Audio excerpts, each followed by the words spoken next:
Multiplayer definitely is at the centre of Crackdown too. Non-stop crazy action. It's a very physical game. You can ram people out of the way and it flips them up and they spin off into the sky. With plenty explosions. Just general awesome action all round. Picking up vehicles, throwing them across the road. A multitude of weapons at your disposal. If you can break it off, you can use it and you can hit people with it. It can just cause complete devastation. We just thought, right, well, let's go all out. Let's give them as much as we possibly can. In order to make things clean, you destroy everything. You know, fire cleans all. Episode 1, Fun with Friends.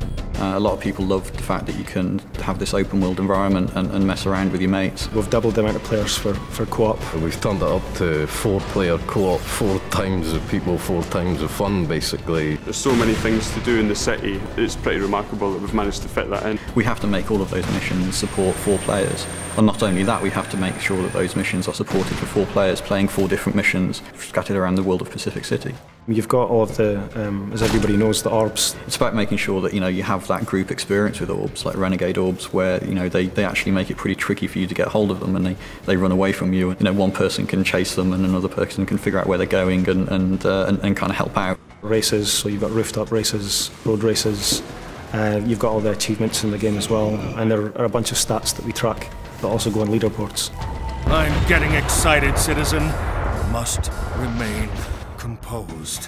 One thing we're pretty proud of is that you can then seamlessly go from your campaign game into your multiplayer game. There was a few times when you'd be playing the game and somebody would enter your game when you were testing and you didn't actually know they were in, and then suddenly this rocket would come from the side and there's one of the guys who's just joined your game and started blowing everything up. Your friends come home from school or work or whatever, they just jump straight into your game. The player can come at a problem from 4 different sides and just defeat it that much faster. We've added turreted weapons to all of the vehicles as well. Nominate one guy to drive, he jumps in, 3 of you jump in the back of the vehicle, one of you might have a rocket, another guy a heavy machine gun. You can just be a 100-mile-an-hour killing machine soaring through the city.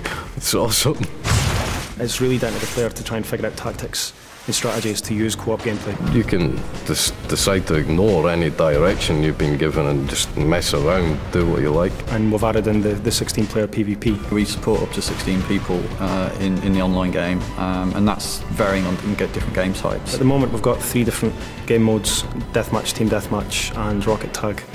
Rocket tag's a little bit different. Basically, you've got to carry the orb for as long as possible, and the longer you carry it, the more points you score. Everybody's chasing one guy, rather than it being kind of everybody against everybody. It's a lot more over the top than what's around at the moment. We want people to play it as long as possible and really create, you know, a community for Crackdown. What I describe as one way of playing the game, someone else is going to say, oh, I'm not sure about that, but will have a completely different and brilliant experience than somewhere else in the game. So, I mean, there's so many different aspects, and we've tried to cram a lot in Crackdown too, and just hope that you guys enjoy it. Brace yourself, man, it's going to be a wild ride.